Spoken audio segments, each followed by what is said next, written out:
आज के बाद मुझसे खाने का नाम ना लेना। जो खाना है इन्हीं कुत्तों के साथ खा लिया करो। बेटी, मेरा क्या कसूर है? मैंने तो हमेशा तुम्हें अपनी बेटी समझा था। एक छोटे से गांव में एक बूढ़ा आदमी गुलाम रसूल अपने बेटे नजीर के साथ रहता था। गुलाम रसूल ने अपनी पूरी जिंदगी एक छोटी सी सरकारी नौकरी में गुजार दी थी। कई सालों की मेहनत के बाद अब वह रिटायर हो चुका था। हर महीने हुकूमत की तरफ से उसे थोड़ी सी पेंशन मिलती थी और वही पेंशन उसके घर का एकमात्र सहारा थी। नजीर की माँ को दुनिया से गए कई साल हो चुके थे। जब वह फौत हुई तो नजीर अभी बहुत छोटा था। उस दिन के बाद गुलाम रसूल ने अपने बेटे के लिए माँ और बाप दोनों का किरदार अदा किया। वह नजीर को कभी माँ की कमी महसूस नहीं होने देता था। कभी उसके लिए मिठाई ले आता, कभी उसके सर पर हाथ फेर कर कहता, बेटा तुम ही मेरी सारी दुनिया हो। नजीर उस वक्त 10 साल का था, मासूम सा चेहरा और दिल में बड़े ख्वाब। एक शाम नजीर स्कूल से वापस आया तो गुलाम रसूल सहन में चारपाई पर बैठा था। नजीर भागता हुआ आया और बोला, अब्बा उस्ताद जी ने कहा है कि कल नई किताबें लानी होंगी। गुलाम रसूल ने मुस्कुराकर बेटे के सर पर हाथ रखा और बोला, फिक्र ना करो बेटा, तुम्हारी किताबें भी आ जाएंगी।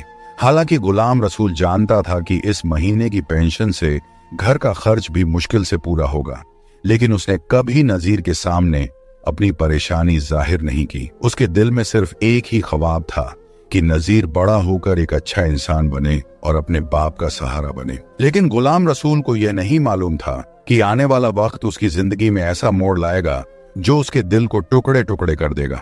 वक्त आहिस्ता आहिस्ता गुजरता गया और नजीर बड़ा होकर जवान हो गया। अब वह तकरीबन 22 साल का नौजवान था। कद लंबा था और चेहरे पर जवानी की ताजगी थी। मगर दूसरी तरफ गुलाम रसूल अब पहले से ज्यादा बूढ़ा और कमजोर हो चुका था। बाल सफेद हो गए थे और चलते वक्त लाठी का सहारा लेना पड़ता था। एक शाम गुलाम रसूल सहन में चारपाई पर बैठा था और नजीर उसके पास आकर बैठ गया। गुलाम रसूल ने प्यार से बेटे की तरफ देखा और आहिस्ता से कहा, बेटा नजीर, मैंने सारी जिंदगी तुम्हारे लिए गुजारी है। अब बस मेरी एक ख्वाहिश है कि तुम खुश रहो और अपना घर बसा लो। उसी दौरान गांव के कुछ लोग भी गुलाम रसूल के पास आए और कहने लगे, गुलाम रसूल, अब नजीर जवान हो गया है, इसकी शादी कर दो। घर में बहू आ जाएगी तो तुम्हारा भी ख्याल रखेगी। ये बात सुनकर नजीर कुछ लम्हों के लिए खामोश रहा। फिर उसने आहिस्ता से कहा, अब्बा जैसे आप बेहतर समझें वैसा ही कर लें। ये सुनकर गुलाम रसूल के चेहरे पर सुकून आ गया। उसने दिल ही दिल में फैसला कर लिया कि अब वह नजीर की शादी कर देगा। कुछ दिनों बाद गुलाम रसूल को अपने ही पड़ोस में एक रिश्ता मिल गया। वहां एक लड़की थी जिसका नाम शकीला था। शकीला देखने में खूबसूरत थी, मगर उसकी तबीयत काफी तेज और चालाक थी। मोहल्ले की कुछ औरतें अक्सर कहती थीं कि वह बड़ी तेज जबान वाली लड़की है, लेकिन गुलाम रसूल एक सादा दिल आदमी था, इसलिए उसने इन बातों पर ज्यादा गौर नहीं किया। उसने सोचा, अगर यह लड़की मेरे बेटे के घर आ जाए तो शायद मेरा घर आबाद हो जाए। कुछ ही दिनों में बात आगे बढ़ गई और नजीर और शकीला की शादी तय हो गई। गुलाम रसूल बहुत खुश था। वह बार बार अल्लाह का शुक्र अदा कर रहा था कि उसके बेटे का घर बसने वाला है। मगर गुलाम रसूल को यह नहीं मालूम था कि यही लड़की एक दिन उसके बुढ़ापे को आजमाइश में डालने वाली है। शादी के बाद शकीला दुल्हन बनकर उस घर में आ गई। जब वह पहली बार घर के सहन में दाखिल हुई तो गुलाम रसूल ने मुस्कुराकर कहा, बेटी ये घर अब तुम्हारा है। शकीला ने सर झुकाकर आहिस्ता से जवाब दिया, जी अब्बा जी। ये सुनकर गुलाम रसूल के दिल को बहुत सुकून मिला। वह दिल ही दिल में अल्लाह का शुक्र अदा कर रहा था कि उसके बेटे का घर बस गया है। उसे लगा कि अब उसके घर में खुशियां आ गई हैं और शायद उसका बुढ़ापा भी सुकून से गुजरेगा। शादी के बाद शुरू के कुछ दिन घर का माहौल काफी अच्छा था। शकीला बज़ाहिर गुलाम रसूल का बहुत ख्याल रखती थी। वह वक्त पर उसके लिए खाना बना देती और कभी कभी पूछ भी लेती, अब्बा जी आपने दवा खा ली है? गुलाम रसूल यह सब देखकर दिल ही दिल में खुश होता था। उसे लगता था कि वाकई अल्लाह ने उसके घर में अच्छी बहू भेज दी है। नजीर भी यह सब देखकर मुतमिन रहता था। लेकिन गुलाम रसूल की थोड़ी सी पेंशन से अब घर का गुजारा मुश्किल होने लगा था। नजीर भी रोजगार की तलाश में कई जगह गया, मगर उसे कोई ठीक काम नहीं मिला। एक दिन गांव का एक आदमी गुलाम रसूल के घर आया। बातों बातों में उसने कहा, आजकल बाहर मुल्क के सरकारी वीजे निकल रहे हैं। अगर नजीर बाहर चला जाए तो अच्छी कमाई हो सकती है। ये बात सुनकर नजीर के दिल में उम्मीद जाग गई। उसने सोचा कि शायद यही रास्ता उसके घर की हालत बदल सकता है, मगर मसला यह था कि बाहर मुल्क जाने के लिए काफी पैसों की जरूरत थी। यह सुनकर गुलाम रसूल खामोश हो गया, क्योंकि उसके पास इतने पैसे नहीं थे। उस रात गुलाम रसूल देर तक सोचता रहा। उसके दिल में अजीब सी बेचैनी थी। आखिरकार उसने एक मुश्किल फैसला कर लिया। गुलाम रसूल के पास थोड़ी सी जमीन थी जो उसके बाप दादा की निशानी थी। पहले तो उसका दिल नहीं मान रहा था, मगर बेटे के मुस्तकबिल के लिए उसने वह जमीन बेचने का फैसला कर लिया। कुछ दिनों बाद गुलाम रसूल ने अपनी जमीन बेच दी और वह सारे पैसे नजीर के हाथ में रख दिए। उसने बेटे की तरफ देखकर कहा, बेटा, ये जमीन मेरे बाप दादा की निशानी थी, मगर तुम्हारा मुस्तकबिल इससे ज्यादा कीमती है। जाओ, बाहर जाकर मेहनत करो और अपनी जिंदगी बना लो। ये सुनकर नजीर की आंखों में आंसू आ गए। उसी रात नजीर और उसकी बीवी शकीला कमरे में बैठे बात कर रहे थे। नजीर ने कुछ देर खामोश रहने के बाद कहा, शकीला, सच कहूं तो मेरा दिल नहीं कर रहा कि मैं तुम्हें और अब्बा को छोड़कर जाऊं, मगर क्या करूं, मजबूरी है। अगर मैं बाहर न गया तो घर के हालात ठीक नहीं होंगे। शकीला ने कहा, आप परेशान ना हो, सब ठीक हो जाएगा। नजीर ने संजीदगी से कहा, बस एक बात याद रखना, अब्बा का ख्याल रखना, वह बहुत बूढ़े हो गए हैं। मैं नहीं चाहता कि उन्हें किसी चीज की तकलीफ हो। शकीला ने जवाब दिया, आप बेफिक्र हो जाए, मैं अब्बा जी का पूरा ख्याल रखूंगी। आप बस वहां जाकर मेहनत करें और जल्दी वापस आ जाएं। नजीर ने सर हिलाया और कहा, इंशा अल्लाह मैं जल्द वापस आऊंगा। नजीर को अपनी बीवी की बातों से तसल्ली हो गई, मगर उसे यह मालूम नहीं था कि उसके जाने के बाद उसके बूढ़े बाप की जिंदगी बदलने वाली है। सुबह हुई तो नजीर अपने सफर के लिए तैयार था। घर के सहन में उसका बाप गुलाम रसूल और बीवी शकीला दोनों खड़े थे। नजीर पहले अपने बाप के पास गया और आहिस्ता से बोला, अब्बा दुआ करें, मैं जा रहा हूँ। गुलाम रसूल की आंखें नम हो गईं। उसने बेटे के सर पर हाथ रखा और कहा, अल्लाह तुम्हें कामयाब करे बेटा, बस अपना ख्याल रखना और जल्दी वापस आ जाना। फिर नजीर अपनी बीवी शकीला की तरफ मुड़ा और बोला, शकीला, अब्बा बूढ़े हो गए हैं, उनका ख्याल रखना। शकीला ने जवाब दिया, आप बेफिक्र हो जाए, मैं अब्बा जी का ख्याल रखूंगी। नजीर ने एक बार फिर अपने बाप को गले लगाया। गुलाम रसूल की आंखों से आंसू बहने लगे। कुछ ही देर बाद नजीर घर से रुखसत हो गया और गुलाम रसूल दरवाजे पर खड़ा अपने बेटे को दूर जाता देखता रहा और दिल ही दिल में उसके लिए दुआएं करता रहा। नजीर के बाहर मुल्क जाने के बाद शुरू के कुछ दिनों तक शकीला का रवैया गुलाम रसूल के साथ ठीक रहा। वह वक्त पर खाना बनाकर गुलाम रसूल के सामने रख देती थी, कभी चाय भी बनाकर सहन में ले आती थी। गुलाम रसूल यह सब देखकर दिल ही दिल में खुश होता था। उसे लगता था कि उसकी बहू वाकई उसका ख्याल रख रही है। अक्सर गुलाम रसूल दुआ देते हुए कहता, अल्लाह तुम्हें खुश रखे बेटी। शकीला हल्का सा मुस्कुरा देती और अपने काम में लग जाती। गुलाम रसूल को लगने लगा था कि नजीर के जाने के बाद भी घर का माहौल ठीक रहेगा। एक दिन शकीला ने गुलाम रसूल से कहा, अब्बा, घर में दाल और आटा खत्म हो गया है, मुझे कुछ पैसे दे दें, मैं बाजार से ले आती हूँ। आप आराम करें, आपकी तबीयत भी ठीक नहीं रहती। गुलाम रसूल ने जेब से पैसे निकालकर उसके हाथ में देते हुए कहा, ठीक है बेटी, जो चीजें चाहिए ले आना और ख्याल से जाना, जमाना बहुत खराब है, जल्दी घर वापस आ जाना। शकीला ने सर हिलाकर कहा, जी अब्बा, मैं जल्दी आ जाऊंगी। फिर वह पैसे लेकर बाजार चली गई। बाजार में वह एक किराने की दुकान पर रुकी जहां आटा और दाल रखी हुई थी।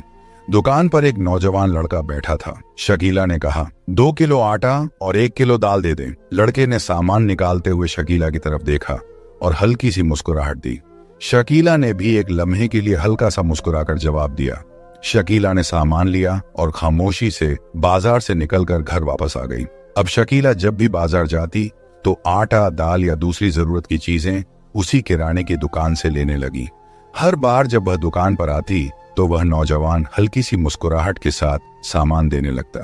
शकीला भी खामोशी से मुस्कुराकर जवाब दे देती।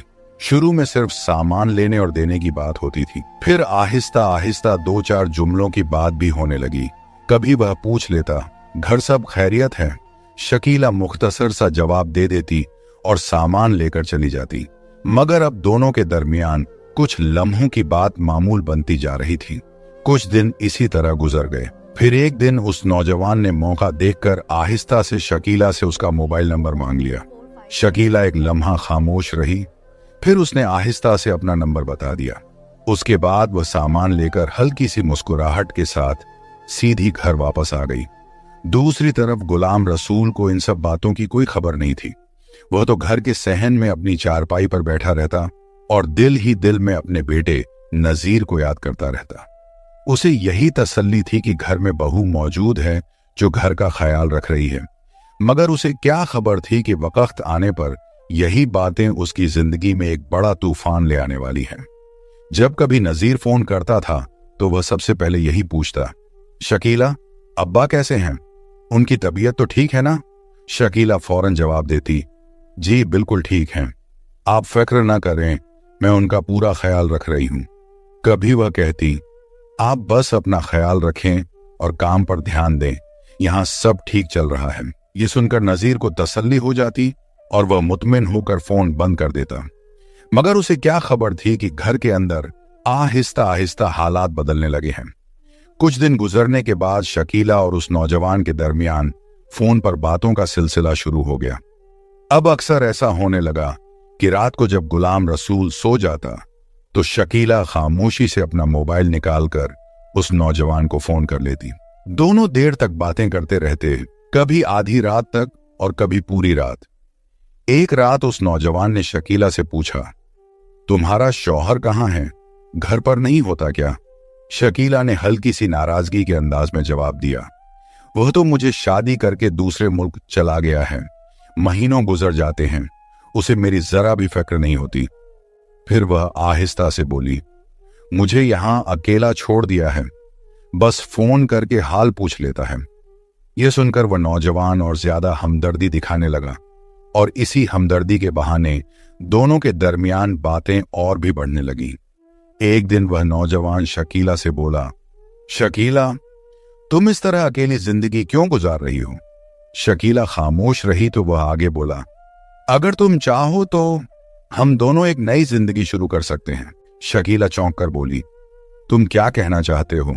नौजवान आहिस्ता से बोला, मेरा मतलब है अगर हम दोनों शादी कर लें तो मैं तुम्हें कभी अकेला नहीं छोड़ूंगा। यह सुनकर शकीला कुछ लम्हों के लिए खामोश रही, मगर उसके दिल में यह बात कहीं ना कहीं जगह बनाने लगी थी। कुछ ही दिनों में शकीला का रवैया बदलने लगा। जो शकीला पहले गुलाम रसूल से नरमी से बात करती थी, अब वह अक्सर बात बात पर गुस्सा करने लगी। कभी ऐसा भी होता कि गुलाम रसूल को वक्त पर खाना भी नहीं मिलता, और अगर वह आहिस्ता से कुछ कह देता तो शकीला फौरन तेज लहजे में जवाब दे देती। गुलाम रसूल यह सब देखकर खामोश रह जाता। वह दिल ही दिल में सोचता, आखिर बहू को अचानक क्या हो गया है, पहले तो ऐसा नहीं था। मगर फिर वह खुद ही चुप हो जाता। उसे डर था कि अगर उसने कुछ कहा तो कहीं उसके बेटे नजीर का घर खराब न हो जाए। इसीलिए गुलाम रसूल हर बात बर्दाश्त करता रहा, मगर उसे अंदाजा नहीं था कि आगे हालात और भी खराब होने वाले हैं। वक्त गुजरता गया और शकीला का रवैया और भी सख्त होता गया। अब वह अक्सर गुलाम रसूल से तेज लहजे में बात करती और मामूली सी बात पर भी गुस्सा करने लगती। एक दिन दोपहर के वक्त गुलाम रसूल सहन में चारपाई पर बैठा था। वह कमजोर आवाज में बोला, बेटी, अगर खाना हो तो दे दो, काफी देर हो गई है।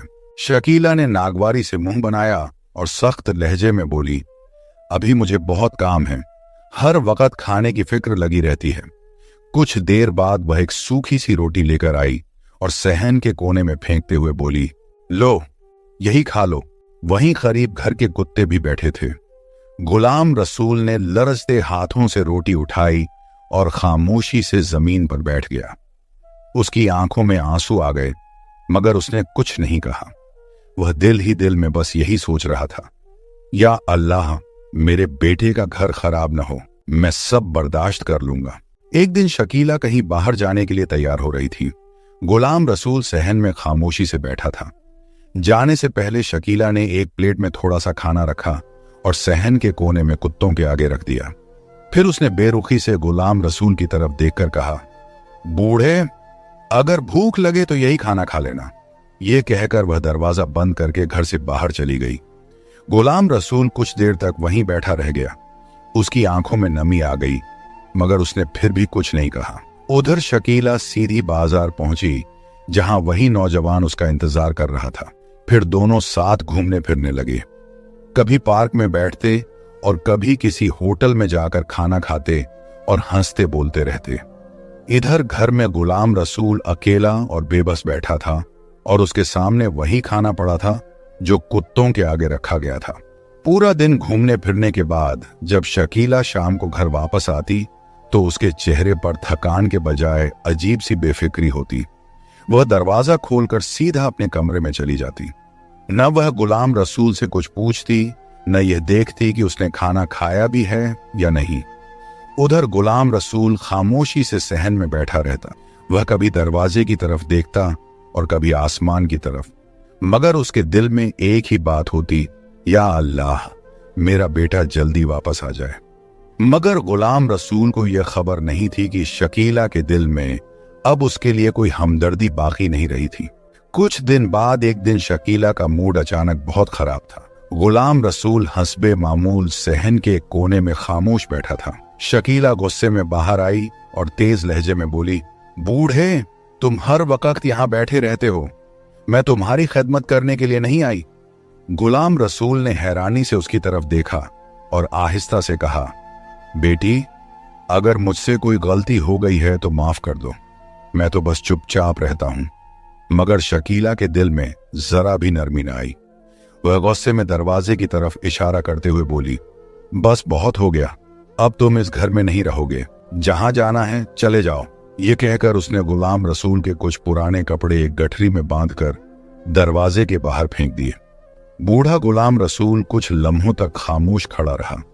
उसकी आंखों में आंसू आ गए, मगर उसने कुछ न कहा। वह आहिस्ता आहिस्ता अपनी कपड़ों की गठरी उठाकर लाठी के सहारे गली की तरफ चल पड़ा। दरवाजा उसके पीछे जोर से बंद हो गया और गुलाम रसूल पहली बार अपने ही घर से बेघर हो गया।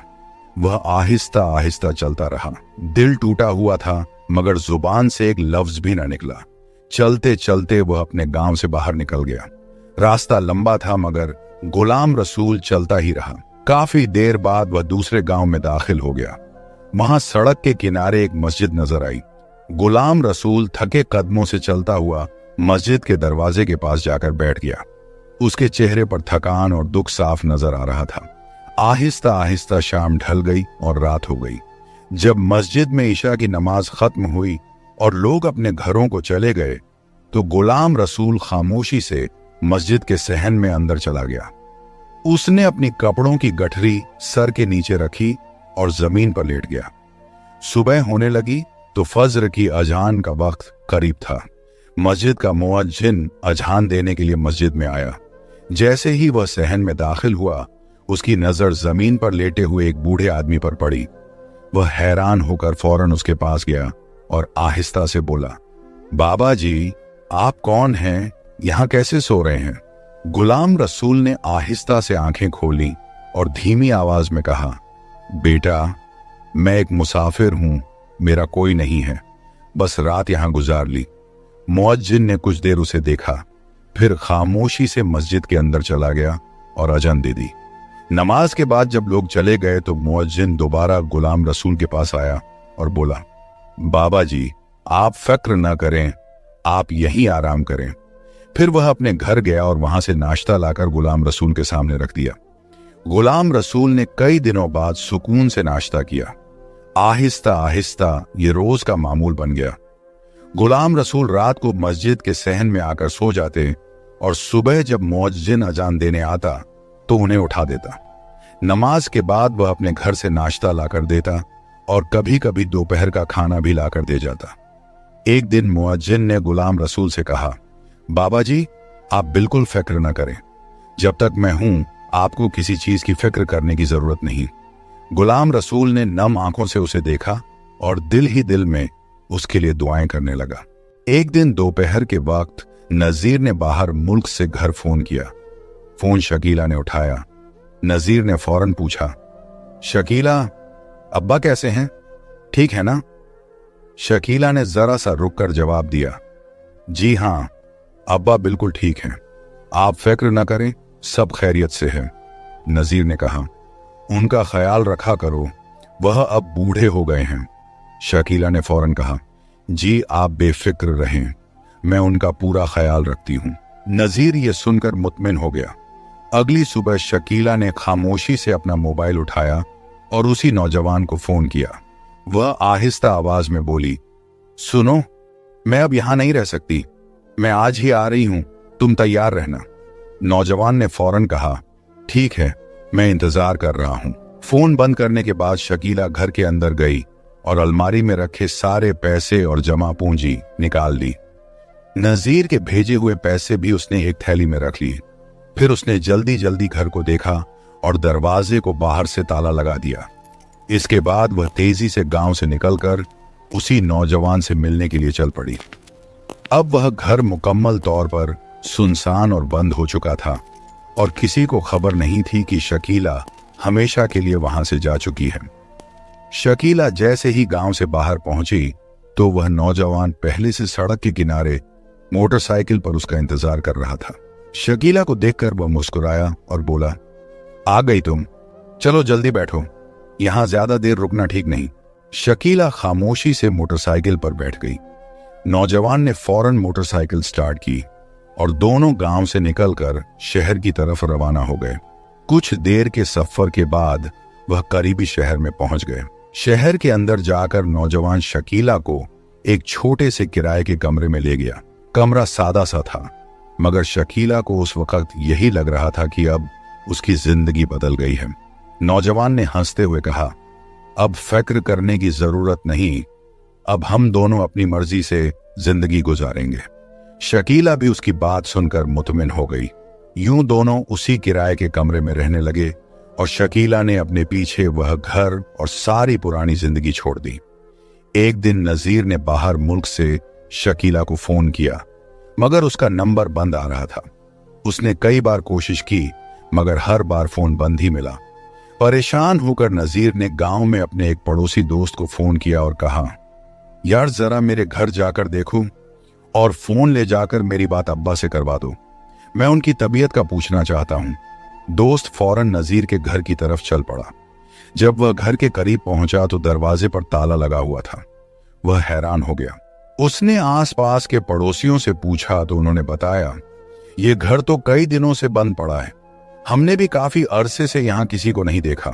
ये सुनकर उसने फौरन नजीर को फोन किया और कहा, नजीर, तुम्हारे घर को तो ताला लगा हुआ है, पड़ोसी भी कह रहे हैं कि कई दिनों से घर बंद है, यहां कोई नजर नहीं आया। ये बात सुनकर नजीर बहुत परेशान हो गया। उसी रात उसने फैसला कर लिया कि वह अब और इंतजार नहीं करेगा। अगली सुबह नजीर बाहर मुल्क से अपने मुल्क के लिए रवाना हो गया। कुछ दिनों के सफर के बाद जब वह अपने गांव पहुंचा तो सीधा अपने घर की तरफ गया, मगर वहां पहुंचकर उसने देखा कि घर के दरवाजे पर वाकई ताला लगा हुआ है। यह देखकर उसका दिल और ज्यादा घबरा गया। वह फौरन आसपास के लोगों से पूछने लगा, क्या आपने शकीला या मेरे अब्बा को कहीं देखा है? मगर हर तरफ से यही जवाब मिला, नहीं नजीर, हमें तो बहुत दिन हो गए उन्हें देखे हुए, ये घर भी काफी दिनों से बंद पड़ा है। यह सुनकर नजीर और भी ज्यादा परेशान हो गया, क्योंकि अब उसे समझ नहीं आ रहा था कि उसके बाप और बीवी आखिर गए कहां हैं। नजीर ने घबराकर घर के दरवाजे का ताला तोड़ दिया। अंदर दाखिल हुआ तो पूरा घर सुनसान था। वह कुत्ते भी नहीं थे जो पहले सहन में होते थे। ये देखकर वह सहन में ही बैठ गया और गहरी परेशानी में डूब गया। उस रात नजीर घर के अंदर चारपाई पर लेटा रहा, मगर उसे पूरी रात नींद नहीं आई। वह बार बार अपने बाप और शकीला के बारे में सोचता रहा। सुबह हुई तो वह सहन में बैठा था कि एक पड़ोसी उसके पास आया और आहिस्ता से बोला, नजीर, एक बात पूछूं, नाराज तो नहीं होगे? नजीर ने फौरन कहा, नहीं भाई, बताओ क्या बात है। पड़ोसी ने हिचकिचाते हुए कहा, कुछ दिन पहले मैंने तुम्हारी बीवी शकीला को एक नौजवान के साथ मोटरसाइकिल पर जाते देखा था, उसके बाद वह वापस नहीं आई। यह सुनकर नजीर हैरान और परेशान रह गया। नजीर पड़ोसी की बात सुनकर बहुत परेशान हो गया।